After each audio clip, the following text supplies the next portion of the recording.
Bonjour à vous. Comme d'habitude, si cette vidéo vous a plu, un petit pouce, un abonnement, éventuellement un petit don, lien dans la description. Cela me permet de publier régulièrement. Aussi, n'hésitez pas à partager mes vidéos afin que cette chaîne soit mieux connue. D'autant plus que ma chaîne est invisibilisée fortement par YouTube. Ceux qui me suivent depuis longtemps, vous le savez tous très bien. Je le vois quelquefois dans les commentaires. Donc, il faut m'aider encore plus, donc, afin que ma chaîne soit mieux connue. Merci à tous pour tout cela. Donc là, cette vidéo va être sur trois thèmes, mais dont un particulièrement, c'est-à-dire la Roumanie. Alors avec ce qui s'est passé avec Călin Georgescu, je me devais là tout dernièrement de faire une vidéo. Alors j'avais déjà fait une vidéo sur Georgescu quand l'élection présidentielle de Roumanie avait été annulée parce qu'il allait être élu président de Roumanie. Donc ça avait été un énorme scandale qui avait été révélé au monde entier, particulièrement par J.D. Vance, donc le vice-président des États-Unis, qui avait fait d'ailleurs une remarque très très très importante et qui avait marqué les esprits quand il avait dit face caméra que si la Roumanie craignait le vote de ses électeurs, et il avait élargi à l'Union européenne d'ailleurs, hein. Mais bon, ça avait commencé avec la Roumanie. Il avait dit en gros que si l'Union européenne, et là pour le coup la Roumanie, craignait le vote de ses électeurs, les États-Unis ne pouvaient plus rien pour eux. Donc, et au même moment, on avait eu Thierry Breton qui, sur RMC, avait dit bon, l'Union européenne a fait ce qu'il fallait pour arrêter l'élection en Roumanie. Et on fera de même avec l'Allemagne si jamais l'Allemagne vote mal, c'est-à-dire voter AfD. Donc, et bien évidemment, c'était avant l'élection allemande, bien évidemment. Mais voilà, ces deux personnages-là, J.D. Vance et Thierry Breton, avaient déjà brossé le tableau général de comment ça allait être géré par l'Union européenne. Et là, on a le dernier clou enfoncé dans le cercueil de la démocratie et de la liberté d'expression.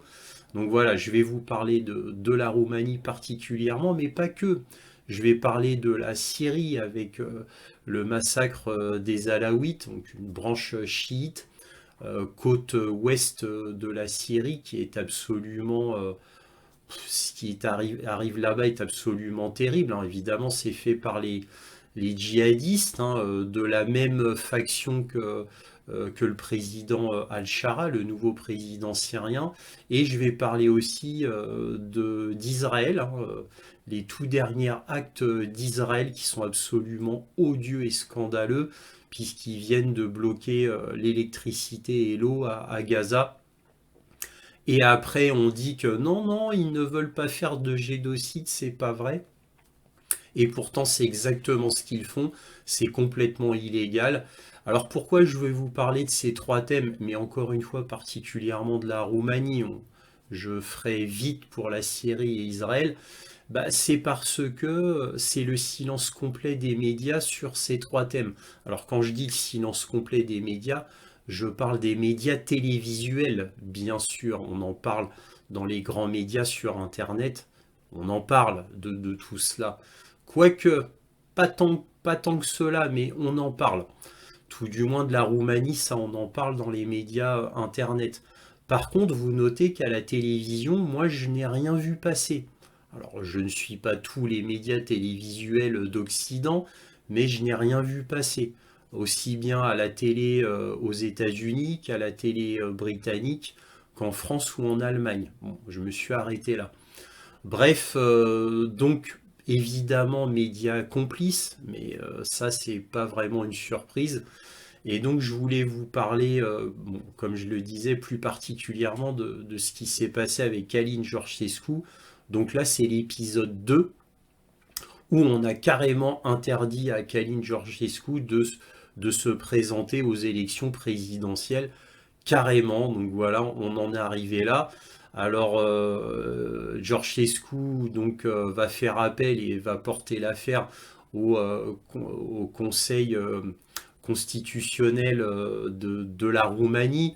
Bon, ça ne fera rien puisque ce même conseil avait déjà éjecté Georgescu de l'élection présidentielle. Justement, ils avaient annulé l'élection présidentielle. Et donc là, un tribunal en Roumanie, il a interdit carrément à Georgescu de se présenter, voilà, à une élection présidentielle. Donc voilà, ils ont poussé la logique jusqu'au bout antidémocratique. Donc ils ont été jusqu'au bout. Georgescu va porter cette affaire au Conseil constitutionnel. Le Conseil constitutionnel roumain va bien évidemment l'envoyer bouler et va confirmer la décision du tribunal. Alors peut-être que Georgescu va porter ça carrément devant l'Union européenne, à la Cour européenne des droits de l'homme. Bon, tout ça c'est la même mafia, donc ça ne servira à rien. Bon, il va quand même tenter le coup, mais encore une fois, ça ne servira à rien. Par contre, il est intéressant de noter dans cette affaire qu'il y a eu quand même une délégation de l'Union européenne qui est partie voir le gouvernement roumain pour lui dire de virer Georgescu de l'élection présidentielle définitivement. Et on a eu aussi un hôte de marque qui est Alexander Soros, le fils de George Soros, qui lui aussi a été voir le gouvernement romain pour lui dire la même chose. Donc on a des forces extérieures d'influence, donc une ingérence extérieure patente, même pas cachée, même pas secrète, pour retirer de l'élection Kalin Georgescu. Donc on a des délégations de l'Union européenne, on a Alexander Soros, on a Ursula von der Leyen, bien sûr, qui a elle aussi fait pression sur le gouvernement roumain.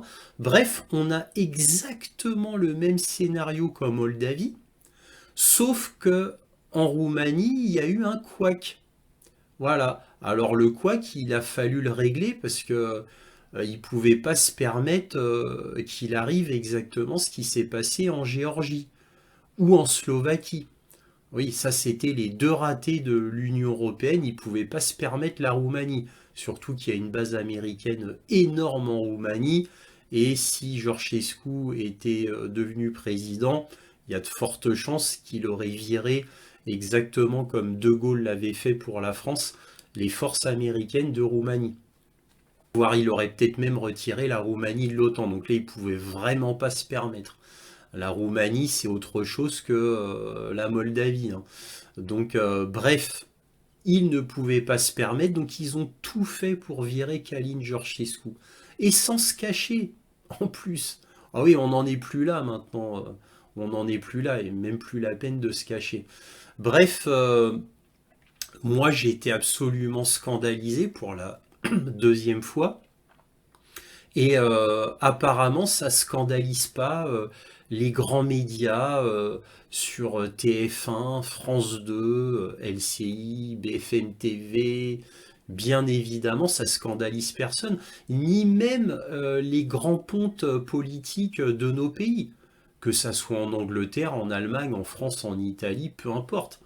Il n'y a aucun grand politicien à part les souverainistes. Évidemment, on a les gens de la l'AfD qui ont hurlé, on a Florian Philippot, les patriotes qui ont hurlé, on a François Asselineau, UPR, qui a hurlé, Dupont-Aignan, bien évidemment. Et bon, bref, on n'a que les partis souverainistes en Europe qui ont hurlé. Mais tous les autres grands partis, ils n'ont rien dit, tout le monde se tait.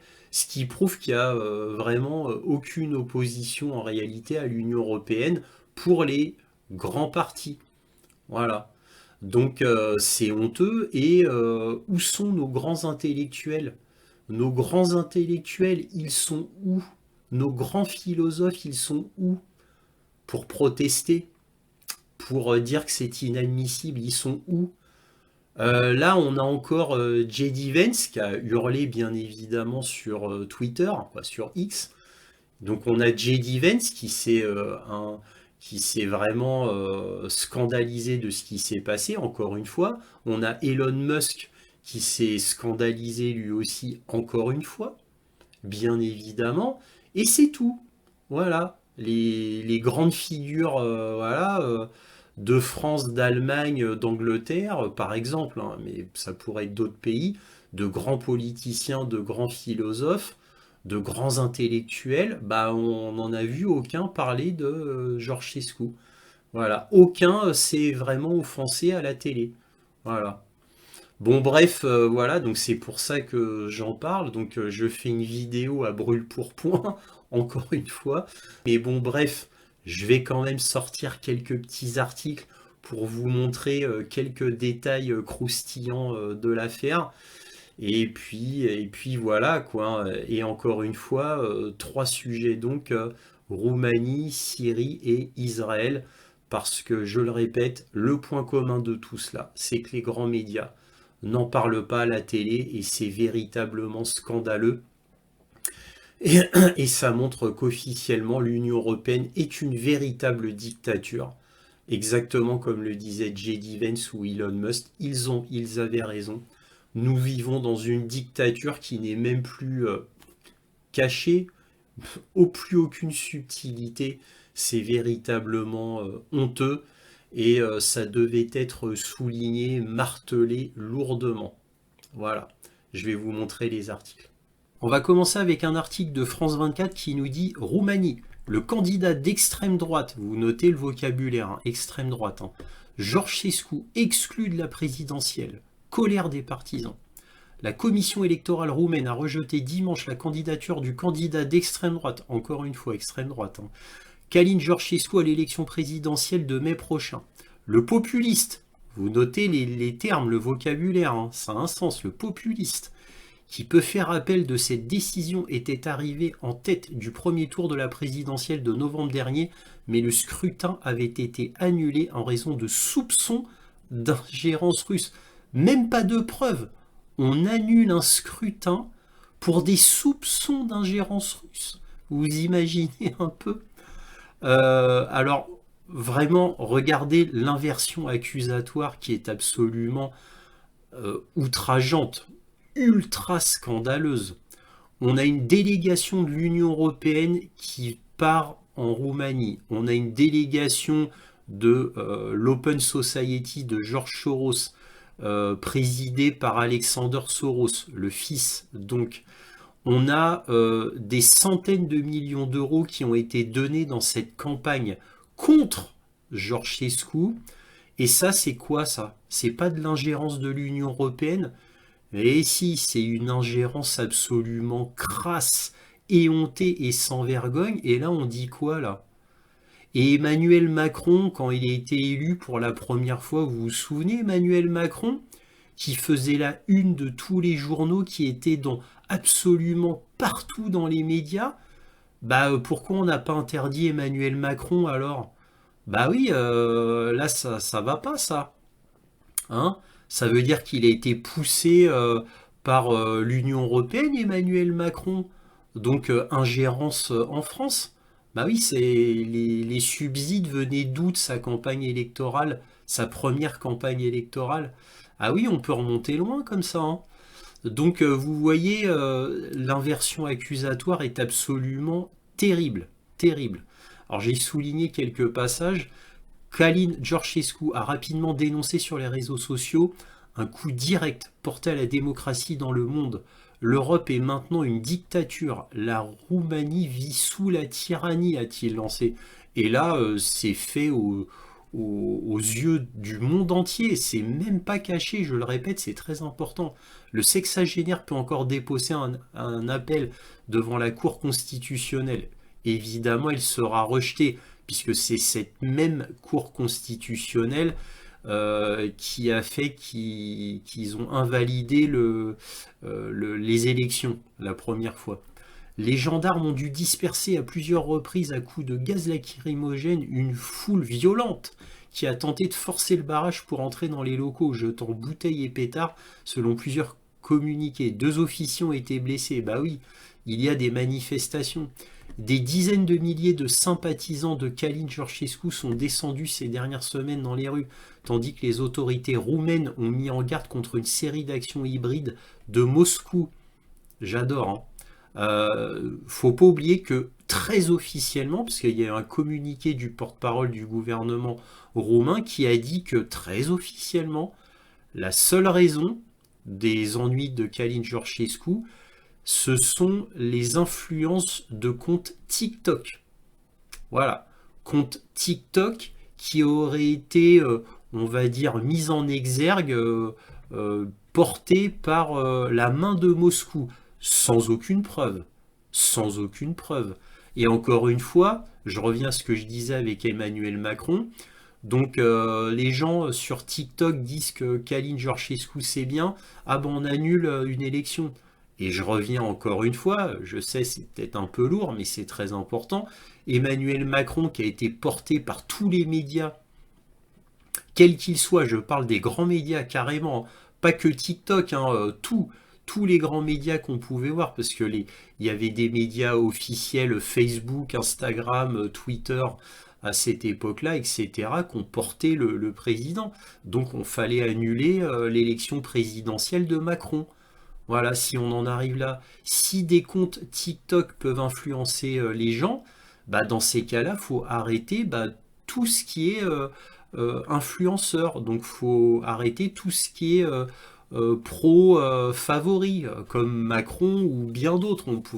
On peut prendre cet exemple pour Merz, Mélanie, Keir Starmer, on peut aller loin comme ça, hein. Donc vous voyez cette inversion accusatoire qui est en plus absurde, absolument absurde, mais c'est comme ça. Soupçonné d'avoir bénéficié d'une campagne de soutien illicite sur la plateforme TikTok, le populiste, vous notez encore une fois les termes, le vocabulaire, hein, a été inculpé la semaine dernière pour fausse déclaration et incitation à troubler l'ordre constitutionnel. Vous vous rendez compte, faut oser quand même, hein. Faut vraiment oser, quoi. Bon, bref, passons. Soutien d'Elon Musk et J.D. Vance. C'est de la folie, a réagi Elon Musk, proche conseiller du président Trump, à l'annonce de la décision de la commission électorale, après déjà plusieurs commentaires similaires ces dernières semaines. Le vice-président américain Vance a lui aussi fustigé des autorités roumaines, annulant des élections dont elles n'aiment pas les résultats. Elles ont si peur de leur peuple qu'elles le font taire, a-t-il asséné. Eh oui, on en est là. C'est extrêmement grave. Mais attendez, c'est pas fini. Maintenant, je vais vous laisser voir cet extrait au Parlement européen et la personne que vous voyez qui parle, c'est Virginie Joron. Je vous laisse voir ça. Le commissaire, chers collègues, pendant que vous célébrez votre retour sur investissement en Moldavie, le peuple roumain est dans la rue car vous êtes complice d'un énorme scandale antidémocratique. Un candidat ne vous plaît pas, vous l'éliminez. Ceux qui vous suivent, vous les gavez à coups de prêts et de subventions comme cela se fait dans les pays mafieux. Pour vous, tout s'achète avec l'argent des contribuables européens pour sauver le narratif de Bruxelles. La Moldavie s'en est tirée de près après les élections gagnées de justesse par la candidate de Bruxelles. Et pour les remercier, des milliards d'euros ou des dollars sont envoyés du monde entier. Exemple, Arte affirme que des ONG en Moldavie ont touché 2,5 milliards de dollars des États-Unis, les fameuses aides USAID. Aujourd'hui, Bruxelles va encore envoyer 1,9 milliard d'euros en Moldavie pour 2 ans. Pour faire quoi? Pour remercier qui? Pour éliminer ou encore des candidats locaux? Pour acheter les voix de qui? Pour payer des pseudo-journalistes, des faux experts qui chassent la désinformation tout en produisant des fausses informations? N'est-ce pas là la définition de l'ingérence? De qui vous vous moquez? Moldavie, Slovaquie, Géorgie, Roumanie, vous ne pourrez pas acheter toutes les voix. Le peuple, lui, n'est pas corruptible. Vous voyez, c'est quand même édifiant, hein. Et là, j'avoue, bravo à elle, hein. Elle est très courageuse. C'est vraiment une femme admirable. Ici, un article qui parle de l'influence de Soros, donc maintenant Alexander Soros en Roumanie. On a le post dans lequel Călin Georgescu dit qu'il va interdire le réseau Soros en Roumanie, repris par Elon Musk. Ils méritent leur propre souveraineté. Donc après que Georgescu ait dénoncé l'Open Society de George Soros en Roumanie, Elon Musk a rebondi, ils méritent leur propre souveraineté. Donc évidemment, Elon Musk a dénoncé l'Open Society de George Soros et donc indirectement le fils Alexander Soros. Alors maintenant, je vais vous montrer comment tous les grands médias présentent Călin Georgescu. Vous allez voir, c'est édifiant. Regardez le choix des mots. Là, on a Politico, le candidat d'extrême droite. Là, Euronews, l'homme politique ultranationaliste. Euroactive, le candidat pro-russe, bien évidemment. France 24, le candidat d'extrême droite, un populiste aussi. Bah oui, parce que quelqu'un qui est proche du peuple, c'est un populiste. Bref, c'est quelqu'un de méprisable, parce que être proche du peuple, non, faut pas exagérer. Être proche du peuple, on est déjà dans le camp du mal. Vous voyez, les mots ont un sens. Les mots ont un sens. Déjà, extrême droite, vous notez que tous les partis qui sont souverainistes, nationalistes, c'est-à-dire des partis patriotiques qui veulent d'abord que leur nation se porte bien et donc pensent à leur nation d'abord, à leur peuple d'abord, eh bien, ce ne sont pas des gens patriotes, des gens bien, non, ce ne sont pas des souverainistes, non, ce sont des candidats d'extrême droite, ce sont des populistes, et même ce sont des gens pro-russes, parce que tout ce qui est contre l'Union européenne, maintenant de nos jours, c'est pro-russe. Hein. Si vous n'allez pas dans tout ce qui va dans la direction de l'Union européenne, vous êtes pro-russe. Maintenant, c'est comme ça que ça se passe. Donc vous notez, les mots ont un sens. Le vocabulaire choisi n'est pas là par hasard. Et vous notez comment les médias agissent de concert, comme s'ils s'étaient concertés avant. Ils utilisent exactement le même vocabulaire méprisant afin qu'on comprenne bien qui est le méchant et qui est le gentil. Vous voyez, il faut absolument qu'on comprenne, hein, si les gens sont un peu bêtes, que Călin Georgescu, c'est un gars d'extrême droite. Il est pro-russe, il est populiste. Donc c'est un méchant. Et ça, faut bien que les gens le comprennent. Vous voyez, bon, la méthode est grossière, la ficelle est grosse, mais bon, ça marche. Eh oui, calomnier, calomnier, calomnier, il en restera toujours quelque chose. Hein. Là maintenant, on va regarder un article de Radio France qui nous dit en Syrie des violences meurtrières inédites depuis la chute de Bachar al-Assad. D'après l'Observatoire des droits de l'homme, 745 civils alaouites. Donc les alaouites, c'est de la même foi que Bachar al-Assad. Bachar al-Assad était un alaouite. Le alaouisme, c'est une branche du chiisme. Donc 745 civils alaouites ont été tués dans la région de la côte et les montagnes de Latakia. C'est la côte ouest de la Syrie. Au moins 273 membres des forces du régime ont également péri. Alors pourquoi je vous parle de ce qui vient de se passer en Syrie? Ben, c'est tout simplement parce que c'est dans le silence complet des grands médias qu'on voit ce genre de choses arriver. Voilà, c'est le silence complet, il n'y a aucun grand média qui en parle, tout du moins à la télévision. C'est vraiment triste. Malheureusement, c'est pas la seule chose que les médias taisent, bien évidemment. On a vu la Roumanie, la Syrie, on va voir Israël, mais concernant la Syrie, c'est pas fini. Pour finir avec la Syrie, on va regarder un article de Military Watch Magazine, donc le grand site militaire américain qui nous dit la base aérienne russe de Remenim se transforme en camp de réfugiés alors que des djihadistes soutenus par la Turquie massacrent des chiites. Alors quand il parle des chiites, là il parle des alaouites plus exactement. Après le renversement du gouvernement syrien par des insurgés djihadistes soutenus par la Turquie, une série d'attaques continue contre les minorités ethniques et religieuses du pays par des radicaux sunnites affiliés à Al-Qaïda a dégénéré en massacre de centres de population chiites entiers dans le gouvernorat de Latakia. Après des semaines de manifestations de masse de la communauté chiite contre les brutalités des nouvelles autorités islamistes, La prise d'armes par d'anciens militaires à l'attaquer a été accueillie avec une réponse massive, avec des images montrant des paramilitaires djihadistes lourdement armés entrant en grand nombre dans le gouvernorat pour restaurer leur autorité. Et oui, il y a d'anciens militaires à l'attaquer, donc qui étaient en nombre, hein, plusieurs centaines, qui sont toujours loyaux à Bachar el-Assad, ont cherché à protéger leur population alaouite.